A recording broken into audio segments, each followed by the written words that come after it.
Ladies and gentlemen, today we are building ourselves a properly powerful RTX 5080 gaming PC. This thing is going to be nuts, and actually there's a few things we've done along the way to bring the price down slightly. I mean, it's a 5080, it's still not going to be cheap, but obviously you don't need to have like the most crazy high-end CPU coolers and LCDs like on your rig. All of this stuff is great, but today we're focusing on all-out gaming performance, whether that's 4K gaming, ray tracing, or even a little bit of path tracing. Of course, throughout this video, we're going to go through all of the parts that we have on our desk. We're going to show you what's hot, what's not, and ultimately how to put it all together. And then of course, at the end, we are going to walk you through those all-important gameplay benchmark numbers so you can see exactly how this rig performs. It is going to be incredibly exciting. I can't wait to share it with you. But first, we do need to say an absolute massive thank you to Be Quiet for proudly sponsoring this video.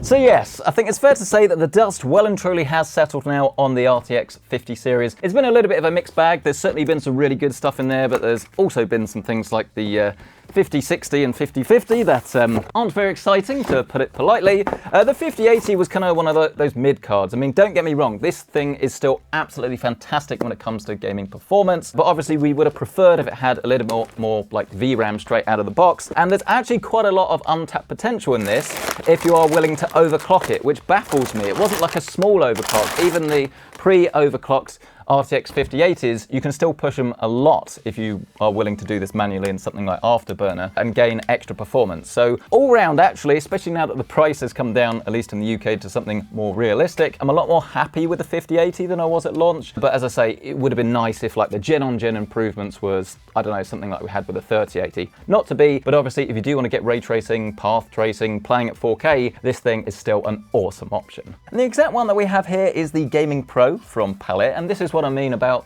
it's certainly not going to save you a crazy amount of money, but if you do want to bring the cost down of your 5080 system, then maybe going for like a palette card like this, skimming a little bit on like a smaller case like we're doing here, not going, as I say, for like an LCD all-in-one liquid cooler or something like that, you'd be surprised actually how much money you can claw back. And actually, in my experience, most of the recent palette cards I've actually been pretty impressed with. Back in the day, I found that they were a little bit noisier, but generally speaking, it doesn't matter too much which brand you go for. As long as it has a sufficient cooler on it, I think you are going to be very happy. But obviously it varies by model. But let's plop this to one side for a second, because obviously we don't need it just yet. And instead, let's talk about the case and let's get the motherboard started. So this video has actually been proudly sponsored by Be Quiet. Be Quiet we love. They make really quality products, German engineering and all of that. I've been using them for years, and actually their Pure Base range, this is the Pure Base 501 LX, has always been very impressive because obviously quality materials can bring the prices of the cases up. They've had some awesome stuff over the years, but a lot of it has obviously been more geared towards the high end.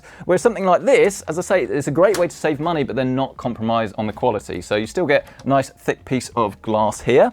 This is called the LX because it comes with their latest LX RGB fans, so you actually get 4 fitted here as standard, and pricing, I checked before I filmed this, was roughly £115, which I think is awesome. And one of the main changes versus, was it the 500DX from a few years ago that I loved, is that it's a little bit longer now, so it can actually accommodate better and bigger graphics cards, because this was one of the problems that we had when we kind of changed to the more powerful GPUs. They didn't always quite fit. You've got a little bit of like this cable management bar as well there, which is quite nice, but I haven't seen inside. Little removable dust filter, captive thumb screws, so when you remove the side panel, oh, and you have a little bit of acoustic foam here as well. And do we have, yes, oh, we've got an RGB and a fan hub, so that's great. And obviously you can expand this if you want to get extra LX fans as well, which is nice. But the whole idea with this really is that you spend, well, as I say, about your £115 here in the UK at the time of filming, but you don't need to add anything to it. You can literally just plop your stuff straight in here, good to go, and you're not compromising on visuals or empty fan slots. Well, obviously you have 2 empty up here, but if you were using a radiator, you'd fill those, okay? And you get something that looks awesome. Oh, and today, I'm actually going to remember, I haven't done this in months, to actually remove the accessories from the hard drive cage before I put the motherboard in and then look like a Wally. Great word, Wally. Where is Wally? If you're American, that's where's Waldo. Guys, where's Waldo? I can't see him anywhere. Guys. And half the audience has left. So that then is our pure base 501LX, but now let's actually get this proper party started. That sounds so lame. I'm gonna keep it in anyway. Let's get this PC building party started, man. With our motherboard. We're going for B850 here. This is a B850 plus Wi-Fi. Supports AM5 CPUs. Obviously you can flash it to future generations as well if you're watching this at a later date, but importantly it still maintains all of the features and things that you're gonna need as a gamer. If you wanna go for X870 or X870E, that's absolutely fine, but that is a really easy way to waste money on your gaming PC if you just focus on gaming performance, because those come with extra features and better chipset features. But unless you specifically need those and are going to use those, as I say, it's not going to help you in games, so why spend the extra money when you could get a better CPU potentially, or GPU, right? This is a tough motherboard. I mean, to be honest, they're the most, in a good way, middle of the road boards. You get everything that you need and you're not paying for stuff that you don't. This one does come with Wi-Fi as well, Wi-Fi 7, which is good, and then loads of USB-A ports. That's, I think that and probably the amount of PCI generation 4 or 5 slots is one of the main things really you need to look out for, besides probably Wi-Fi if you're going to use that. It's just how many ports does this actually have on it and how many USBs, because the cheaper ones don't have many. And I must admit that sometimes when I'm filming these videos, I do realize that I have verbal diarrhea, but there's just so much information to part in a very short space of time, and you've got to make it interesting or you're going to go bye-bye, right? So I'm going to try my best to actually explain everything that you have on your motherboard as quickly and as easily as possible. This is where your CPU is going to go. These are our RAM slots. You want to make sure you use these two grey ones. Don't put them directly next to each other because you're actually going to get half the rate of speed, which would be bad. You need to make sure that you actually power your rig with this 24-pin ATX here, and then at least one of the 8 pins here, ideally 2 if your power supply supports it. But if you're using like a Ryzen 5 or even a Ryzen 7, it shouldn't really make any difference to the performance of your system because you're not going to use that much power anyway. You also have your CPU and your fan headers and things here. So this one is called AIO pump. So if you're using, well, an all-in-one, and obviously you need to give the pump some power. That's going to be off this header, but somewhere, yep, just over here, we have our CPUs. These are usually grey, so a different color to differentiate them. Your CPU cooler, make sure you plug this in here or you'll get a warning, and obviously your CPU could potentially cook itself, which would be bad. Don't do that. We have our USB here. This is USB-C. This is USB 3.1 type A. This is essentially to plug into your case so that when you actually plug your USB port into your case, it does something. Very important.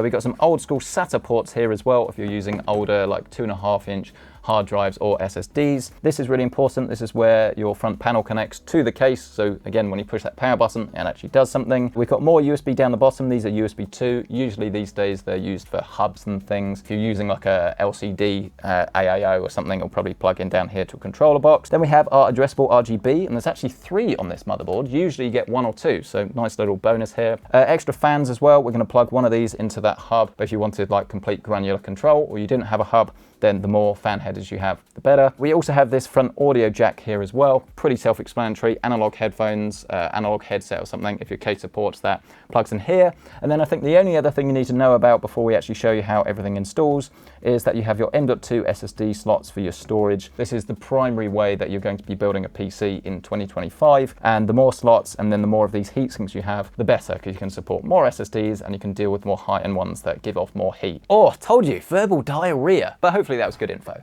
But enough talk, let's actually build something. And the CPU that we're going for today is basically the absolute best you can get for gaming. You technically can go for the 9950 X3D that has 16 cores rather than 8, but for gaming it's not going to make any difference whatsoever. Bear in mind, half of that chip shuts off when you're playing a game anyway. So it's not exactly the cheapest chip in the world, and you could absolutely step down to a 9700X, save yourself a little bit of money, and especially if you're gaming at 4K, it's not actually going to make masses of difference. But here we are looking to absolutely max out our RTX 5080, especially in multiplayer titles like Warzone. It really does like having a very strong CPU. So I'm not going to say it's going to be worth it for everyone, but it would be my recommended pairing with an RTX 5080. So we're going to drop this into position. It's very straightforward. We've got these notches so it kind of aligns with itself and you can read the text. And then you just lower this flat back down. And then this requires a little bit of force. And you just tuck that lever in like that, and this should pop up automatically, and you save this to put in your motherboard box in case you need to send this back for any reason. It just protects the socket. Now that that's installed, we can neaten up our space a little bit, and we can press on to the RAM, or the random access memory. This is actually an XMP kit rather than an Expo, but I'd recommend getting the Expo if you can, but they should all work pretty much the same anyway. 32 gigabytes CL30, those are the magic numbers you're looking for. 6000 megahertz, you can go faster if you want, kind of depends what's on offer. Sometimes you can find even faster kits for less, in which case obviously those would make sense. But generally speaking, the benchmark is CL30 6000. And to install this, it's very straightforward. Just line this up with the slots. Again, remembering to use slots 2 and 4, but on this board, they're helpfully labeled as gray. And if you do it right, you'll be greeted with a very satisfactory noise. Then you can pick up your smaller sized crosshead Phillips screwdriver, and you can just open up this top M.2 slot. It's worth noting that some of these are going to be PCI Generation 5, depending on the motherboard that you're using. So if you're going to make an upgrade at a later date, do make sure you remove the film, by the way, if you haven't already on that. If you're upgrading at a later date, you might need to move some SSDs around, because you don't want to put a Gen 5 SSD in a Gen 4 slot or a Gen 4 SSD in a Gen 3 slot. But on this case, just use this top one because we're only using one. As for the actual SSD that we're using, is this one. It's from Seagate. It's the FireCuda 530R, 2 terabytes, probably going to be right for this sort of rig. Obviously go for larger if you've got like a huge library of something or you've got slower internet. This one was supplied by Seagate for a sponsored video actually a while ago, but it's a very fast PCI Generation 4 SSD. Don't know why that was so difficult to open. But installing this is very easy and straightforward. You just want to line this up, look, push it in, use this quick release look to get that back down, pick up the heatsink, drop that back on top, and then screw it into place. The last thing we need to add is the air cooler, and I love what this one stands for essentially, which sounds a little bit weird and a little bit lame perhaps, but as I say, so many people overspend on their cooler. This is available at the time of filming for just over £50. It's not like a low-end cooler, it's not the absolute highest end, it kind of sits in like the upper mid or like high-end range, right? And I mean, this thing is definitely not small, is it? There's quite a lot of heatsink on that. Obviously you do get your 2 fans as well. Hopefully this is going to be easy to install. I imagine you could add an extra fan there as well if you had the clearance. See if we can remove this fan. Yes, just like that. And then I imagine the mounting, if you can see this under the overhead, should be pretty straightforward. Look, you have this little bar here. All you need to do is remove the default AM5 mounting hardware just by taking those 4 screws out. Then we can pick up these little AMD plates. Look, these should be hopefully pretty easy to install. They tell you where the CPU needs to go, look, but it looks like we need some spacers first. Just whack those over the top. Then you can pick up these little spacers again, and you do actually get the option, if you want, to go for an offset position, which depending on the CPU and your configuration could aid with cooling, but here we're just going to use the standard default, which is 0. So just finish up with your brackets, then you can pick up your CPU cooler, obviously make sure that the fan is gone. There's thermal paste pre-applied, but if you're buying one used, obviously reapply it. Just line this up. You may find like this, that this fan is currently in the way, so we'll take that off for now. And then we go for round 2, and then you can screw it down.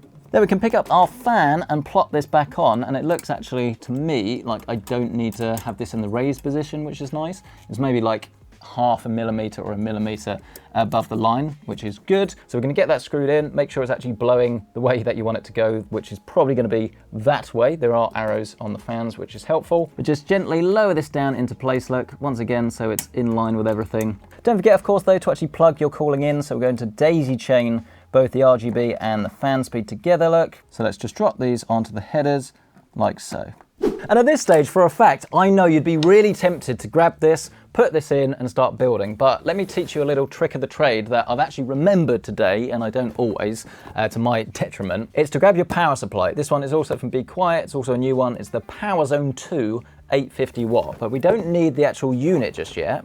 Instead, what I'm looking for is a cable, because inside this little bundle of joy is one of these, P8, our CPU connection. Because I can guarantee if you don't get this, assuming you have a modular power supply, if you don't get this now and plug it in before you actually get it connected to your board, trying to fit in the case and round everything to actually plug in your 8-pin is going to be quite difficult, especially if you put a 240 radiator up here at the top. Would be a little bit of a nightmare. So do this now. It is really easy. Just to whack that in there, and then we can get this inside our chassis, and it's going to save us a right headache a little bit later. Now, obviously, case, whack it down flat is by far the easiest way to do this. You'll notice that there is this little hole actually at the back of your case. If you're going for a more budget-friendly build, then the I/O shield would go here, but on high-end builds, we haven't had to do that in ages because it's actually baked straight in to our motherboard. So by holding the cooler, not the fans, grab this, realize that that probably isn't going to fit without taking that fan off for a second. Only for a second though. Let's just tuck this to one side for a second, then we can try that again. Oh, round 2 is always the best anyway, right? It's actually catching a little bit on that bar, so you might need to hold that in place. Great for cable management, but maybe a little bit restrictive when we're obviously getting this installed. And then in our accessories box, we will have our bag of screws. We can use the disc-like ones just to get this safe and secure. And of course, don't forget to replace that fan. Now, it's time to grab this cable that you plugged in earlier, feed that through just to neaten it up. Then we can give this a spin around, and then the intimidating bit really starts. I think the CPU install is probably the most intimidating bit, but hey, each their own. We have all of these like front panel connections. So obviously we showed you this on the motherboard, but here's our HT audio. This is our USB 3, USB-C, addressable RGB, etc., etc. Just start feeding them through to their respective positions so that they're in the right place. Then of course you can give it a spin once again. Then you can start with that USB-C. Not reversible, so if it requires a bit of force, try spinning it around. Your USB 3.1 is just below that, pushes in. Then you need to proceed to plug in your front panel. That fan cable goes down here at the bottom. Directly next to that is your addressable RGB. See, it's right on top of that little white connection. And then of course, don't forget about that front panel audio. And then of course we can press on to everybody's favorite component, the most expensive bit of this gaming PC, the RTX 5080 GPU. Now getting this installed should be very straightforward. Let's have a look. We've got a couple of thumb screws we need to loosen, a couple more that we need to take out on slots 2 and slots 3. These slot covers will then remove, and then of course you can pick up your 5080 for realsies and line this up, look, and then give it a good push until it clicks into place. And can you see what I mean about the size of this case? It's still very compact, which, especially if you're going to put it on your desk, is only a good thing, but it still can actually accommodate very large GPUs. I mean, actually, we'll use the quick release that's on this tough board that I like to take this out for a second, and then we're going to go for the even larger Asus TUF 7900 XTX. I'm just going to see if this will fit. I think this is among the absolute biggest GPUs. There you are. See? Massive GPU still fits in here. I wouldn't exactly say that this is going to work if you're going to put like a 360 rad on the top, because clearly not. But if you're going for a configuration like this, then you can see it still can obviously accommodate a huge GPU. Not bad, be quiet. Obviously, you're going to want to get that screwed back down as you found it, but then it should look something like this. A much more reasonable sized GPU, really. Still going to have loads of airflow with obviously those 4 fans, plus the ones you have from your CPU cooler. But the last thing that we need to do is, of course, to add the power supply itself, and then we can get this thing turned on and starting some games. So let's get our power supply out of the box properly this time, shall we? As a reminder, this is the Power Zone 2, so it does come with PCI Generation 5 as well, so that one single cable that can do 600 watts actually, so if you want to put a 5090 in here, it should be absolutely fine as well. Though actually, to be fair, with an 850 watt power supply, I'd definitely recommend going for over 1000 watts with that, but for a 5080, this should be ideal. You can start by grabbing that CPU cable and plugging that in, then grab the ones for your motherboard and do the same. And then last but certainly not least, we want that PCI Generation 5.1 actually inserted safely and securely. Make sure it is in properly. And it actually has this little right angle connection on it, which is neat as well. Should put less tension on your GPU. Then with the fan facing downwards, being careful of those cables you've already plugged in, just gently lower that into the bottom chamber, screw that down, then just feed the graphics card cable through to the other chamber from the underside, and then our ATX is going to go here on the left hand side. Realize that the connection actually needs to be on the other side. So instead then, let's just go from above. Again, make sure that's in real nice and tight. And then the absolute last thing we need to do is to push this ATX in, lean it up till it looks something like this. And then, ladies and gentlemen, we should have our completed rig. Obviously, it's going to look better once it's turned on, but if you're after something that's kind of more blackout, then yeah, this is what it will look like. I'm really happy with this. I just like smaller cases. I don't think things need to be like needlessly big unless there's actively a reason. Obviously, if you did want to put a 360 rad in the top, this is not the case for you. It won't do that. It's 240 max. But I mean, if you go for an air cooler like this, and as I say, save yourself a little bit of money along the way, I'm really, really excited to see what the performance of this is going to be. Oh no! I knew there'd be something I've missed. I was so excited because I've just done some cable management, and I mean, look at how pristine this is with absolutely no effort, just those included straps, but then I found this. It's a SATA connection. We need it for the hub. Oh. No matter though, shouldn't be a problem. Let's just get that connected, reattached to the power supply. And then, ladies and gentlemen, we should be presented with a very, very neat and hopefully finished and working rig. Let's try this for real now. But here we are then for real, no pressure. Is it going to work? And I do realize but the RGB for the cooler is not on the same circuit as the ones of the fans, which is why we're probably going to get two different colors. But I mean, that's something I can fix, or we can just set it all to be RGB. It's obviously entirely up to you, but it's a great looking system actually, isn't it? I mean, it's compact, it's very functional, you have loads of lighting. I know it's not to everyone's taste to have a cooler like this. Some people are going to prefer an all-in-one. So yeah, if you want to go for a liquid cooler, obviously go for that. But if you want just to save money essentially while still hopefully maintaining fantastic cooling performance, I honestly think this is going to be a winner. But are we going to get a boot? I mean, at the moment we're just getting an orange light, which is not ideal.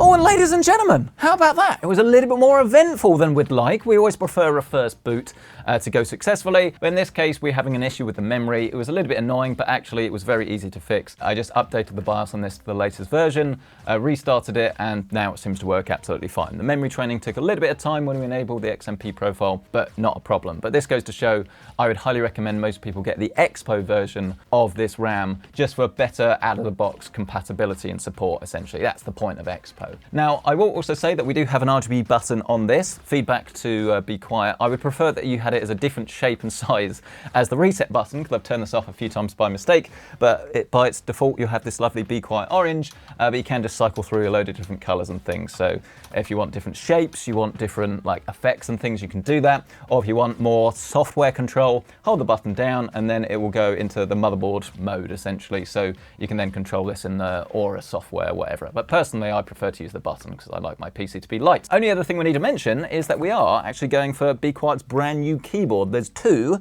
This one's called the dark mount, but you can also buy the light mount. And obviously, if you haven't already worked this out, this is a 10 keyless keyboard that actually does have this little detachable number pad here as well, which is great because quite often you have to kind of have that compromise really. So I'm a prime example. I have to do a lot of accounting, which is really boring. So having a larger keyboard is more useful. But then for gaming, I much prefer to have a smaller 10 keyless keyboard. So the whole point of this is you don't have to use this unless you actively want to. You can also put it on the other side as well. It's entirely up to you. And it literally just inserts like that, loads in. And then you have all of these different shortcuts and things as well. And you can customize this in software. Could be simple like opening an internet browser, Xbox game bar, could be turning off the PC. Obviously loads of things you can do with this, and you can control this little screen at the top as well, which has your media controls. You can customize this, so you can literally just take this off, whack it on, if I can find the hole, whack it on the other side, and then yes, use this, as I say, as your control for the keyboard, but then also media controls and things. So the whole idea is to customize it and set it up how you want, but then you've got Be Quiet switches in this,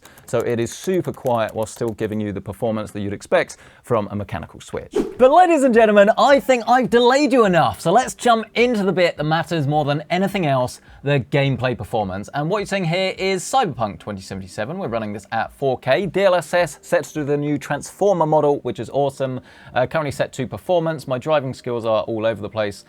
Ray tracing is disabled at the moment. Obviously, we'll turn this on in just a second. But you should see at the moment we're getting around about 115 FPS or so. So obviously, this is an absolutely fantastic way to play the game. We're not using frame generation though. So as soon as we get our RT enabled, frame gen, everything working, you have like the full NVIDIA suite, but a lot of people kind of want like the pure experience, or at least to see what that looks like, and that is going to be this. Obviously, if you turn the DLSS off, your frame rate will go down considerably, but especially at 4K on a screen like this, DLSS performance is the way personally I would choose to play, but if you want to crank this up a little bit to balanced, you might be able to notice a slight difference, but again, DLSS works so much better at higher resolutions than it does at low ones, so if you're coming from this at like 1080p and you think DLSS looks bad, DLSS performance or even quality, I assure you it gets a lot better the higher up the stack you go.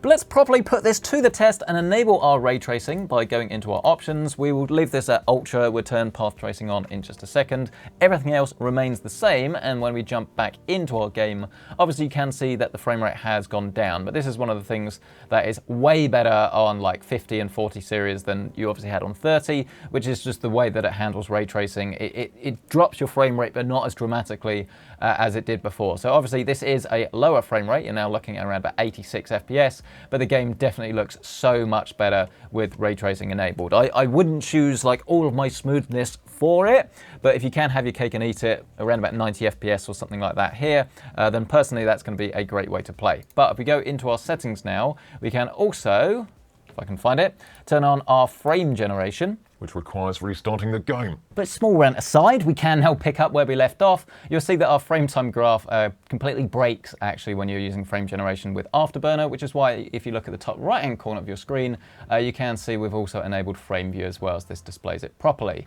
And you can see that our latency is around about 44 to 48 milliseconds or so, which is well under what it needs to be in my personal experience for it to be like a really nice smooth experience that still feels good. As soon as you go above this, it's not that it like falls apart completely, but this is when you can start to notice that something's not quite right, and I personally wouldn't choose to play it above 55 ms. But yes, here you can see you've got a great experience, and we're getting around about 230 FPS or so, although I imagine a lot of this is down to multi-frame generation. So if we go back into our options, yes, you can see that we're now at 4x, which essentially means you're using AI to add some frames in between rendered frames at a ratio of 3 to 1. So 3 AI generated frames to 1 rendered. But if you want to see something a little bit more normal, then you can set this to 2x. You're going to be less prone to artifacts, but still going to get a very high frame rate. And you can see I'm going to get hit by a car. But beside that, we're getting around about 140, 150 FPS. And our latency has gone down a little bit to about 39 milliseconds. So I'd say for the 5080, this is pretty much going to be the sweet spot, really. But of course, this being an RTX 5080, you would surely expect it to be able to play the latest games at absolute max settings, which broken voice, which in this case is going to be full path tracing. So let's have a look what that does. Well, immediately you can notice a difference because the game looks absolutely stunning. It just looks way more realistic. It's really very impressive. The tech is not to everybody's fancy. A lot of people prefer just the highest frame rate possible, but if you want the best visuals, then yeah, there's no doubt about it. This looks absolutely stunning, and frame rate's pretty good actually. We're around about 100 FPS or so on average. Obviously, we are using frame generation 2x here, so some of you will say this is cheating, but ultimately with our latency still under 50 milliseconds, actually around about 47, 48 ms, something like that. I think this is probably the way I would choose to play. You can't actually notice that there's really like any weirdness associated with the image or so. Now, is that going to be the case when we turn this up to 3x frame generation? In my experience, it can start to feel a little bit like you're steering the character. I would say a lot of people will be absolutely fine with this and would be really able to enjoy this. You've got the extra bit of smoothness. We're now getting around about 150 FPS, but do not be fooled into thinking that this is the exact same thing. As I say, it's not that the game's smeary, it's just you can feel that there's a little bit of weirdness going on here. So I think 2x or 3x is probably going to be your sweet spot, but in the interest of fairness, if we turn this all the way up to 4x so we can max out those numbers, look, we're now getting around about 180 to 200 FPS. But yeah, you definitely can notice that the image, it's just a bit wavy. It's starting to fall apart a little bit. Like in my experience, I haven't actually personally used 4x at all. It's not something I would use. It's good to have the option, but I think ultimately a lot of it is down to just kind of boost NVIDIA's FPS numbers up, which I'm not entirely happy with. But yes, 2x and 3x, certainly worth a go, because you're going to get a great experience in Cyberpunk. Oh, but ladies and gentlemen, how about we now take you back in time to the pyramids of Giza in some Indiana Jones and the Great Circle. And this is proof I do play games. I've actually progressed. Hooray, we're no longer in Italy. And we're currently running this at the supreme settings, actually. And this is a game that does have ray tracing enabled by default, especially at the higher settings, right? So it's not going to be the easiest thing to run. I will say that this being an outdoor area with not too much going on, obviously your frame rate is going to be higher than somewhere with a lot more going on. But you can see we're doing really, really well, actually, around about 150 FPS, running this at 4K, DLSS once again performance with the transformer model, but I think we've actually got a little bit extra in hand if we do want to boost this up. I mean, is frame generation actually enabled? No, it's not. So yes, we definitely do have a fair bit more that we could do. So let's go into our video options. We'll turn our path tracing on and set it to medium, and that's not good. Really, around about 40, 45 FPS. I think a lot of the problem with the path tracing implementation on this, as I'm being attacked now, people have discovered I'm indie and you're running, is that it varies massively by area, and I'm not sure how well optimized this game is for path tracing, because I was getting bugs even when the frame rate was like really high on a 5090, where you're getting like some weird artifacting around the edge of images and things, and it went away as soon as you turn path tracing off, which was a little bit annoying. So definitely something to have an experiment with. It might work better, as I say, indoors in certain areas. But yeah, around about 55 to 60 FPS. The game will look a bit better, but it feels terrible, to be honest with you. There's some weird micro stutter and stuff going on here. So maybe it's just a bug with this system, but clearly I think you're going to want to stick just with the standard Supreme settings.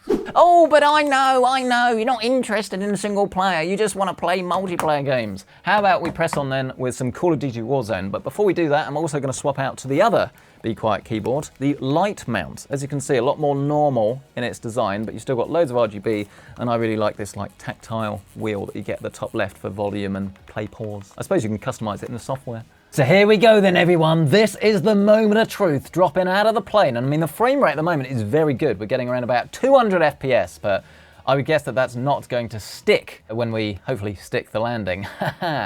Yes, as you can see, it does drop down around about 140, 150 FPS.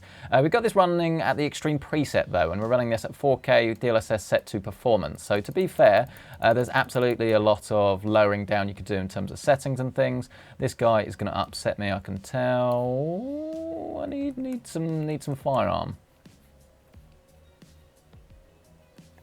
Whoa! Told you. Right, we're in the gulag, but let's quickly risk it now.